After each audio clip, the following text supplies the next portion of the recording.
Hello and welcome back to Season 2 of Fertility Talks, the Therapie Fertility podcast. I'm your host, Ranae von Meding, and I'm so happy to be back hosting our second season of this podcast. Each week, I'll be sitting down with a different guest and chatting all things fertility. As always, our hope is that through this series, through honest conversation and information, we can strip away some of the stigma that sometimes comes hand in hand with infertility and fertility treatment in Ireland. Today, we have in studio with us Niamh O'Shea and Clare O'Donovan from Thérapie Fertility, and we are going to be talking about something that doesn't get talked about a lot, and that is male fertility. So welcome to the podcast. Thank you. Thanks so much for having us. You excited to be here? So excited. Oh, totally. Not nervous at all? No. I know that, in your roles, you perhaps wouldn't be doing things like this. So I really do appreciate you being here. So maybe you could both introduce yourselves and kind of give our listeners a bit of a flavour of what you do in your day-to-day job at Thérapie Fertility. Who wants to go first? I'll go first. I'm Niamh. I'm one of the nurses at Thérapie Fertility. And I suppose I would have the most, maybe as one of the nurses, patient contact. So I would be one of the first people that patients would meet at their nurse consultation and then meet them throughout their process, whether that's at scans, at blood appointments, in theatre. We would kind of be with the patients every step of the way. Lovely. And Clare? Yeah, so I'm Clare. I'm one of the embryologists at Thérapie Fertility. So I work in the lab and we handle all things eggs, sperm and embryos. So you wouldn't have maybe as much patient contact as... No, you kind of tend to see us like hopping out of a door or a hatch during like your egg collection or embryo transfer. But we're always there, rooting for you. We're kind of in the background, but the patients are always kind of in the front of our minds, even though we're not necessarily in the front of theirs. Yeah, for sure. So one of the reasons we're here is because Thérapie Fertility are running a 2-week male fertility awareness drive, which is really exciting because, female fertility is something that we talk about a lot. And male fertility is just something that kind of gets forgotten, unfortunately. Yeah, don't you think? Sure. Yeah. Yeah, there's still unfortunately a real stigma attached to male infertility. And although a lot of clinics like us around Ireland are trying to sort of break this stigma, it's quite difficult, and you really need sort of men to kind of stand up and say, I want to be heard, I want to be proactive about my reproductive health, I want to get the facts, I want to get the information. And from there we can try and shift this stigma. And it's been done before, in the sense of like prostate cancer, that was really under-researched and maybe there wasn't a lot of awareness. And now after Movember, it's, really highlighted how a movement like that can change people's opinion of male infertility, male disease, that sort of thing. Absolutely. So I suppose what we're going to be doing is we're actually going to be offering free semen analysis over the course of 4 days. I believe it's from the 19th, to 22nd of April. So over the course of those 4 days, men can actually come in and get a free semen analysis. So potentially people who have never had their fertility checked before. And how important is it that, people do get checked early? Oh, it's so important. It really is. I suppose because otherwise men would never know. And I think this is kind of the first step in taking control of their own fertility and their own, their own bodily autonomy, and being able to do these tests will then give them that knowledge and that information that if they did need to seek treatment, they'd know about it as early as they could. Yeah. So if anyone is interested in getting a free semen analysis, they can just get in touch with us. Yeah. Okay. Cool. So let's go back to basics. What actually is a semen analysis?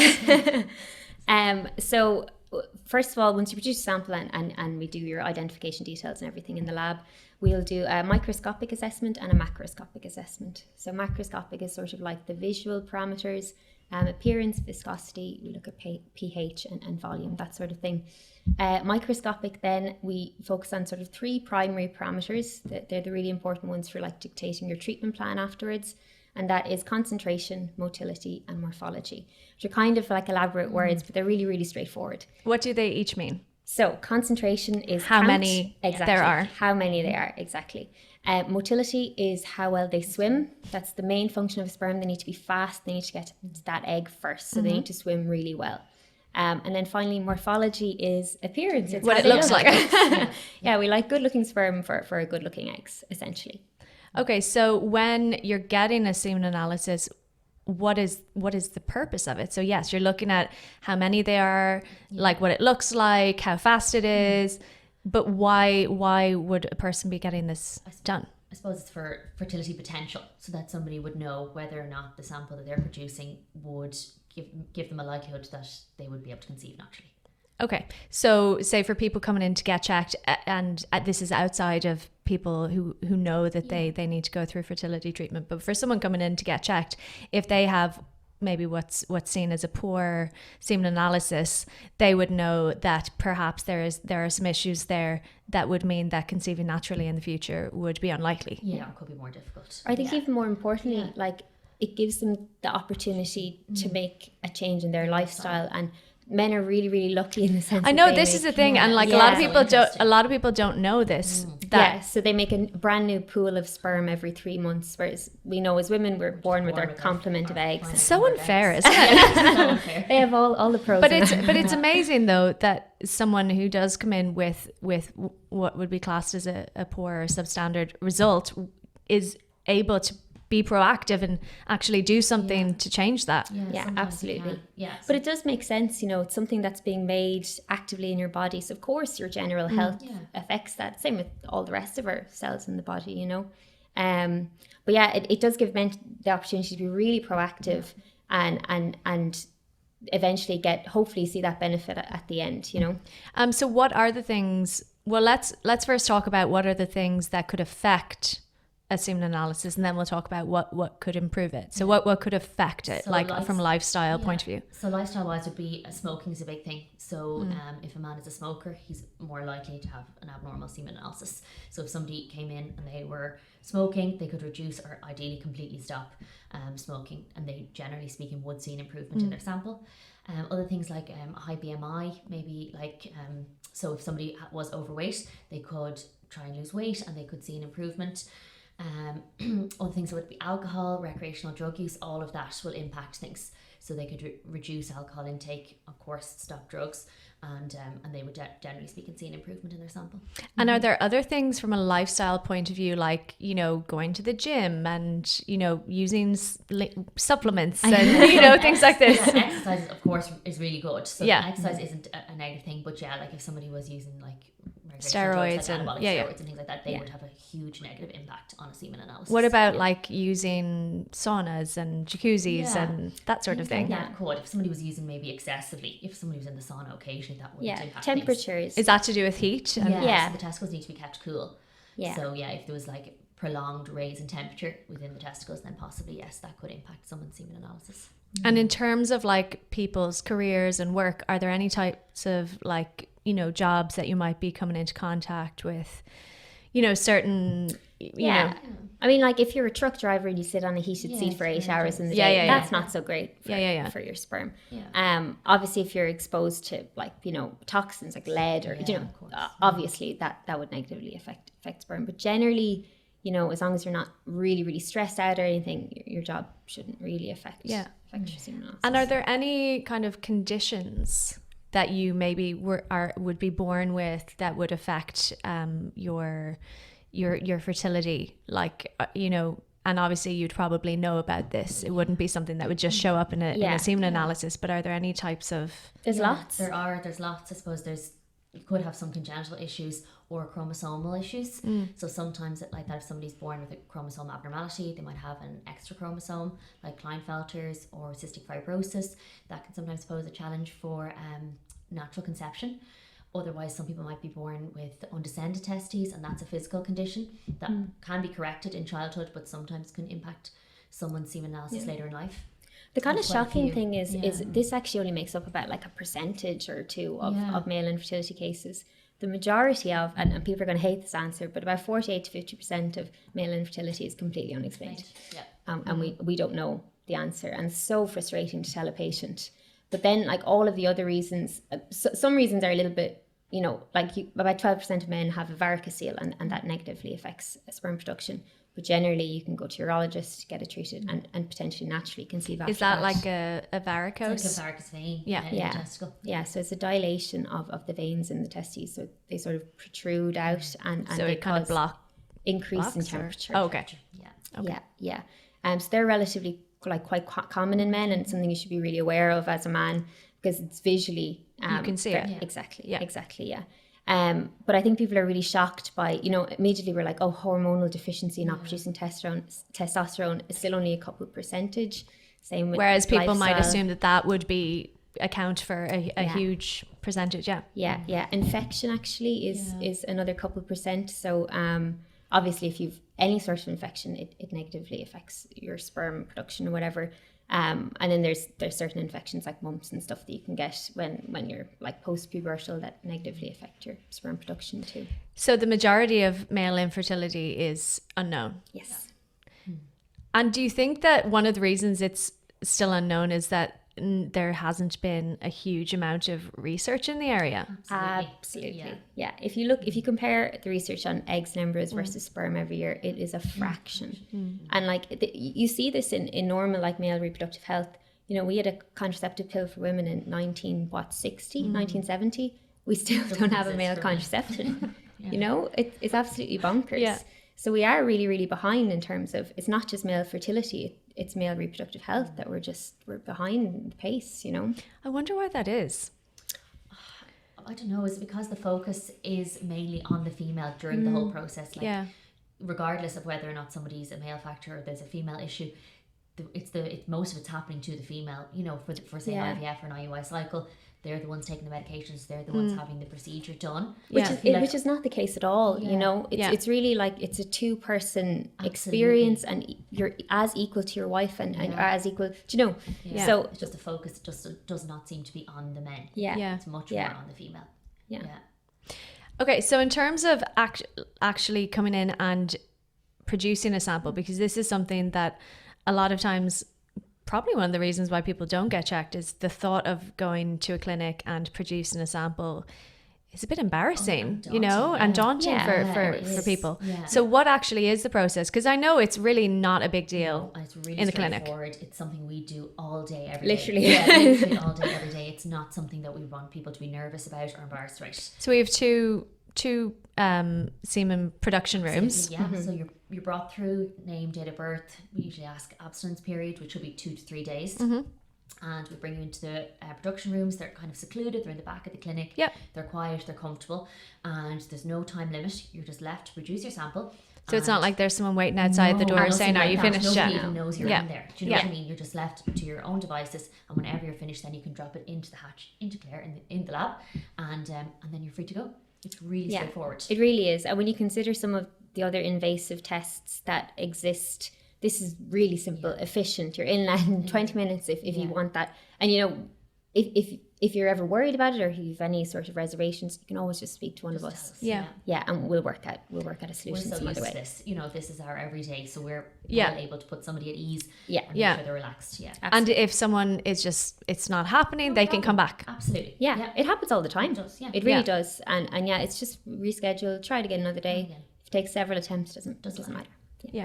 Which I think is really important for people to know, because it is just one of those things that people don't really talk about, and absolutely, then they you make it much bigger in your head than what it actually is. Okay, so in terms of when we're talking about male subfertility or infertility, when we're looking at like people coming for IVF or ICSI, how much does that account for like reasons for needing to access fertility treatment? Because again, there is this misconception still that a lot of the time it's because of female infertility that people are accessing fertility treatment. So how much of, say, the cycles that are coming through Therapy Fertility are due to male factor or both?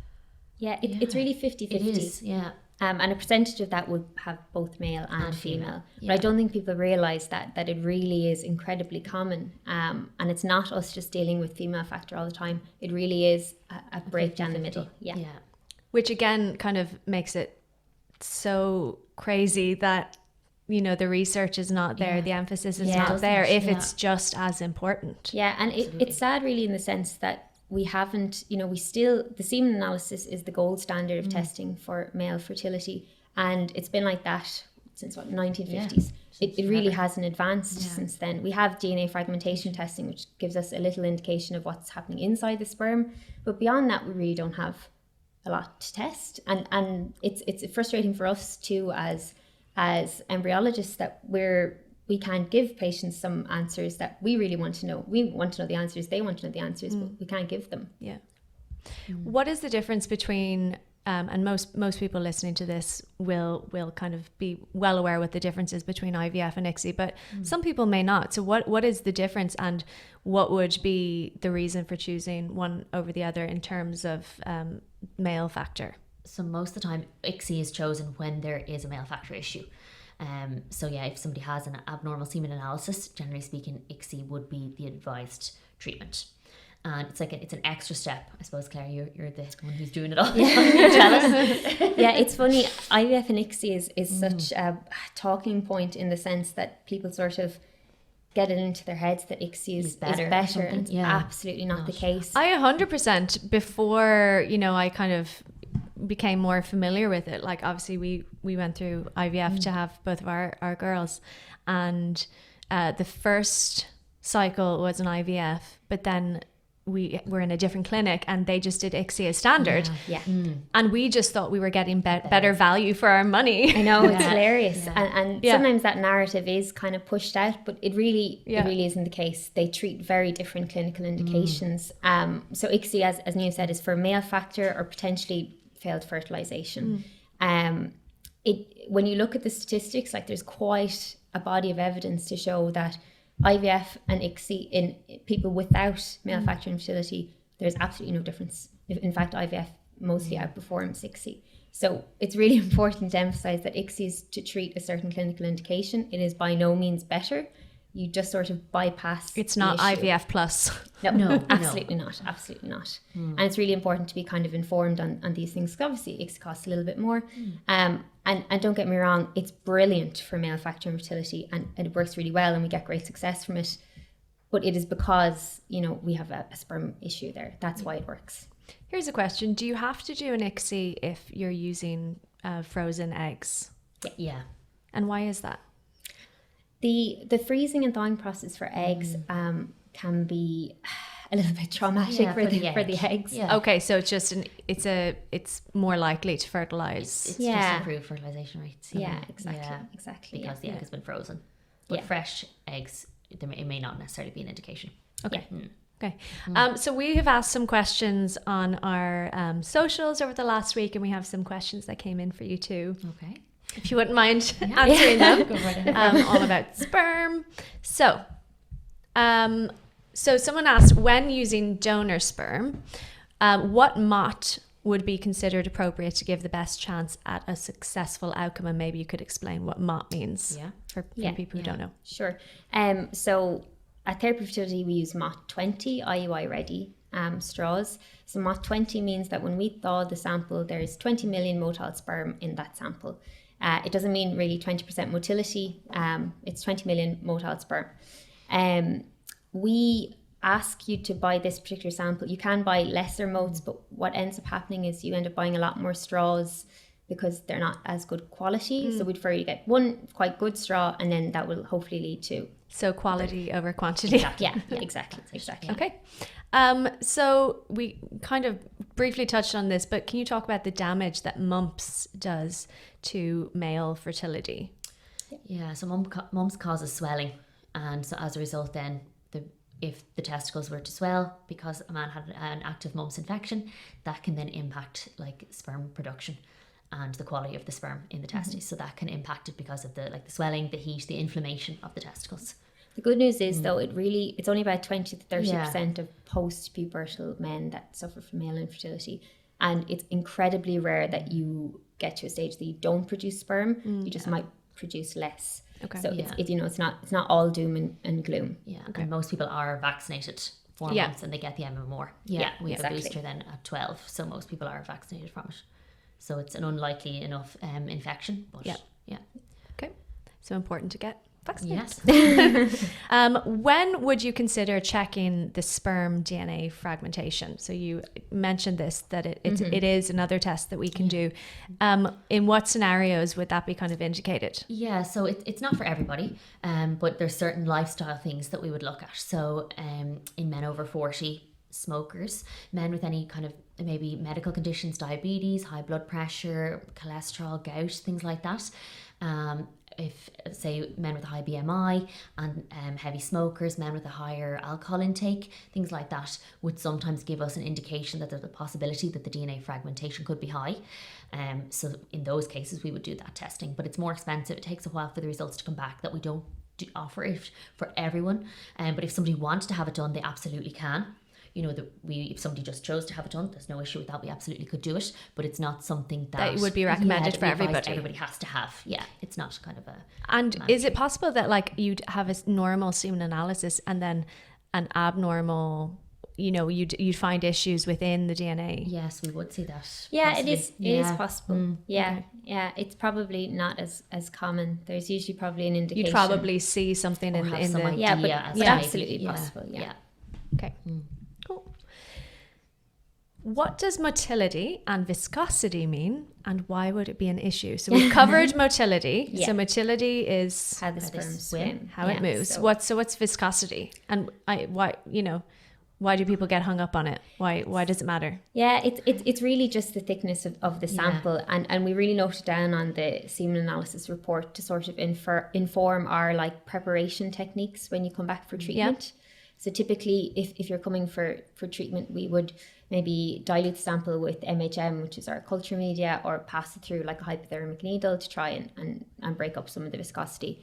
If you're coming for a semen analysis, a really good idea is drink lots of water, and that tends to reduce the viscosity. Because if it was reduced, is it easier to work with? Yeah. Yes. Yeah. Okay. So what happens is if it's too thick, the sperm find it really difficult to.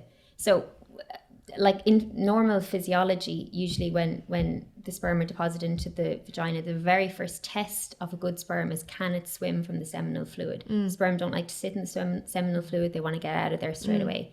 And it's sort of a barrier to get rid of those really weak swimmers. And it's only the good ones that escape. And that's really only the first obstacle of the sperm have a really, really long route to get to that egg. So that's why they need to be really, really good. Okay. So if you're coming in for an analysis or a treatment, drink lots of water. Yeah, drink lots of water. Okay. Does age affect male fertility in the same way that it does with women? Not in the same way. No, men wouldn't have as short, I suppose, a window of reproductive life that women would have, but you would see eventually, like men in their, like older men, maybe in their later 40s into their 50s, you could possibly see like a kind of a more suboptimal result than you would see in, say, someone in their 30s. Yeah, I'd say probably from a lab point of view, from about 40 onwards, you do begin to see a lot higher DNA fragmentation. Sometimes you see sort of dysfunction in the accessory glands. So the accessory glands in the male reproductive tract are the bulbourethral gland, the seminal vesicle, and the prostate, and they all work to sort of secrete into what makes up the seminal fluid afterwards. And they also manage the pH of the seminal fluid. And sometimes if you have dysfunction in any of those glands, the drop or increase in pH can negatively affect sperm. And also some of the vitamins and minerals and fructose that is in seminal fluid aren't there in such high amounts, and you can get that sort of damage to sperm. But as Niamh said, it's not like, women here that you drop off the side of a cliff at 35. 35, But there's definitely, there's a growing body of evidence 40. suggests that 40 is the kind of time that it begins to decline. Yeah. Here's a random question. I wonder what the oldest age is, like, on record for someone. Yeah. I have no clue. Be interesting though, how long is it possible for? Okay, so what are the treatment options? Again, we've kind of covered this. If there is a male factor, what are the treatment options? Is it just ICSI? Yeah, well, first of all, we would say lifestyle issues. Get that down to a T. You need to be doing it for about 3 months before you come for your treatment. And maybe, then if we're still seeing an issue, ICSI. Okay. I hope I pronounced this right. How common is Klinefelter's? And do you know why it causes infertility in men? Klinefelter's isn't that common. No. 1 in 660, and it's an extra X chromosome. So instead of the man being XY, he's XXY. And so as a result of this chromosomal abnormality, this will cause infertility in men. And does this result in complete infertility? Is it still possible to genetically father a child, or? In some cases, it would be complete infertility. Yeah. So your only option really would be to use donor sperm, perhaps? Yeah, in certain circumstances. Now, it certainly would be worthwhile to, be seen by a specialist, produce a semen analysis and see if there is any sperm present. But in some cases, couples with, I suppose, a male factor of Klinefelter's would be advised to use donor sperm. Okay. Yeah. Last question. If someone has poor motility and morphology, is a natural pregnancy still possible? Is it in the realms of possibility? Yeah, so obviously we can't say that it's impossible to get pregnant with that sample. The chances are just very, very low, to be honest. It depends on how severe your parameters are. If it's just slightly under the normal threshold, you might have a better chance than someone who's really significantly, has severe astenospermia, so severe lack of motility, or equally severe teratospermia, which is a very, very low number of normal sperm. But if that were the case, then obviously fertility treatment would be an option then. Absolutely. Treatment with ICSI would give the highest chance of a pregnancy. Okay, cool. Well, thank you so much for coming in and chatting to me. I hope that was as painless as possible. Absolutely. Thanks so much for having us. And yeah, it's really, really great to have these conversations and normalize talking about male fertility. Absolutely. Yes, thank you so thanks much. for having us. We hope you've enjoyed this episode of Fertility Talks, the Therapy Fertility podcast. If you have, please rate, review, and subscribe. For more information on the services we offer, you can visit www.therapyfertility.com.